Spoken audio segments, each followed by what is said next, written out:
Praise the Lord. வாழ்வை வளமாக்கும் தேவ வார்த்தை 1 கொரிந்தியரின் புஸ்தகம் 11ஆம் அதிகாரம் 1ஆம் வசனம்.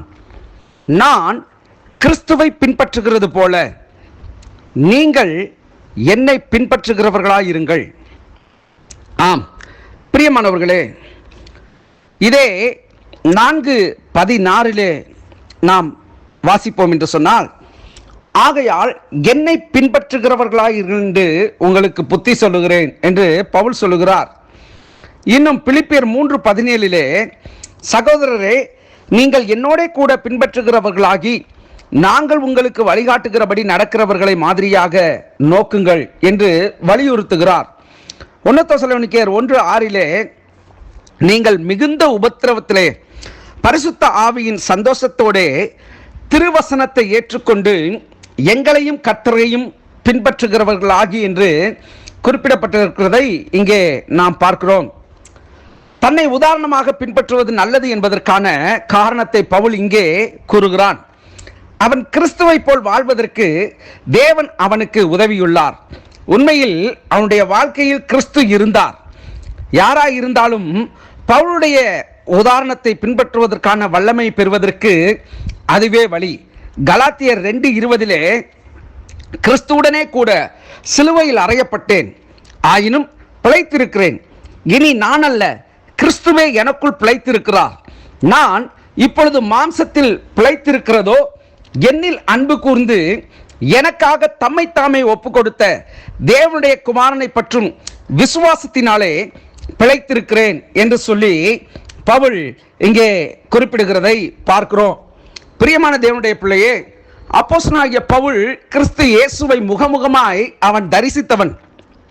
அவன் கிறிஸ்துவை நம்பாதவன், கிறிஸ்தவர்களை உபத்திரவப்படுத்தினவன், கிறிஸ்தவர்களுக்கு எதிராக அவன் செயல்பட்டவன்.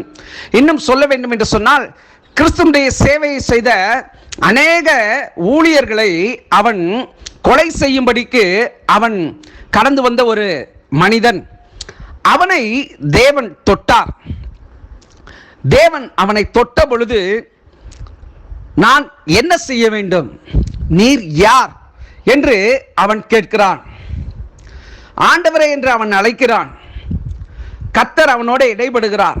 நீ துன்பப்படுத்துகிற இயேசு நானே என்று சொன்ன பொழுது, அவனுடைய வாழ்க்கையில் காணப்பட்டதான மத வைராக்கியங்கள், சடங்காச்சாரங்கள், தன்னுடைய போதனைகள், தன்னுடைய செயல்பாடுகள் எல்லாமே அந்த தருணமே அவனை விட்டு நீங்கியது.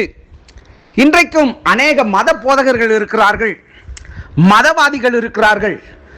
கிறிஸ்து உண்மையாகவே அவர்களுக்கு தன்னை வெளிப்படுத்தி இருக்கிறார் என்று சொன்னால், மத போதகர்களும் மதவாதிகளும் மனம் திரும்புவதற்கு ஏற்ற காரியமாக விளங்கப்படும்.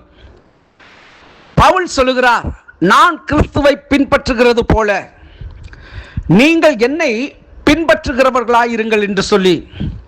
அவனுடைய வாழ்க்கை கிறிஸ்து அவன் உள்ளத்திலே வந்த பொழுது அவன் வாழ்க்கை கிறிஸ்துவுக்காக மாறினது. அவனே கிறிஸ்துவாக மாறினான். அப்படி என்றால் கிறிஸ்துவனுடைய சுபாவம், கிறிஸ்துவனுடைய அன்பு, கிறிஸ்துவனுடைய வழி நடத்துதல், கிறிஸ்துவனுடைய மன்னித்தல், கிறிஸ்துவனுடைய இரக்கம், கிறிஸ்துவனுடைய அகாப்பே என்று சொல்லக்கூடிய பிரதானமான அன்பு, மாறாத அன்பு, என்றென்றைக்கும் நிலைத்திருக்கக்கூடிய அன்பு, அவைகளை அவன் பின்பற்ற தொடங்கி அநேக சபைகளுக்கு அவன் அநேக நிருபங்களை எழுதி அனுப்புகிறான். இந்த வார்த்தையை கேட்கிற தேவ பிள்ளையே, உன்னுடைய வாழ்க்கையிலே கிறிஸ்துவை நீ ஏற்றுக்கொண்டிருக்கலாம்.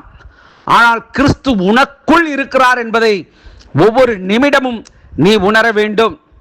உன்னுடைய தடுமாற்றத்தின் போது கிறிஸ்து எனக்குள் இருக்கிறார் என்பதை நீ உணர்ந்து கொள்ள வேண்டும். இன்றைய நாட்களிலே அநேகருக்கு அநேகர் ஒரு முன்மாதிரிகளாக, அவர்களை பின்பற்றுகிறவர்களாக இருக்கிறோம் என்று சொல்லி தங்களுடைய ஓட்டத்தை ஓடிக்கொண்டிருக்கிறார்கள்.